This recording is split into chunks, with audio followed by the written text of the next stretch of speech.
সেই মাংস যখন যায়েদকে দেয়া হলো, তিনি বললেন, আমি এই গোশত খাবো না। তোমাদের দেবতাদের জন্য যে পশু জবাই দিয়েছ, সেখান থেকে আমি গোশত খাবো না।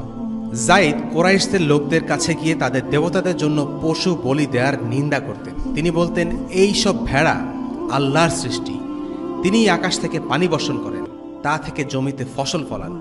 তাহলে তোমরা কেন আল্লাহর এই নিয়ামতকে অস্বীকার করছো? কিভাবে তাকে বাদ দিয়ে অন্য দেবদেবীর নামে জবাই দিচ্ছ? নবীজি সাল্লাল্লাহু আলাইহি ওয়াসাল্লামের নবুয়ত লাভের 5 বছর আগেই যায়েদ ইবনে আমর ইবনে নুফাইল মৃত্যুবরণ করেন। তার পুত্র সাঈদ ইবনে যায়েদ জান্নাতের সুসংবাদপ্রাপ্ত 10 সাহাবীর একজন। তিনি একদিন রাসূলুল্লাহ সাল্লাল্লাহু আলাইহি ওয়াসাল্লামের কাছে গিয়ে নিজের বাবা সম্পর্কে জিজ্ঞেস করলেন। বাবা তো নবুয়তের আগেই মারা গেছেন, তাহলে তার দিন কি ছিল? নবীজি সাল্লাল্লাহু আলাইহি ওয়াসাল্লাম বললেন, কিয়ামতের দিনে তোমার বাবা একাই একটা জাতি হিসেবে উপস্থিত হবেন। অর্থাৎ নবীজি সাল্লাল্লাহু আলাইহি ওয়াসাল্লাম যায়েদ বিন নুফাইলের জন্য জান্নাতের সুসংবাদ দিয়েছেন। বিচার দিবসে যায়েদ একাই যেন একটি জাতি হিসেবে দাঁড়িয়ে থাকবেন।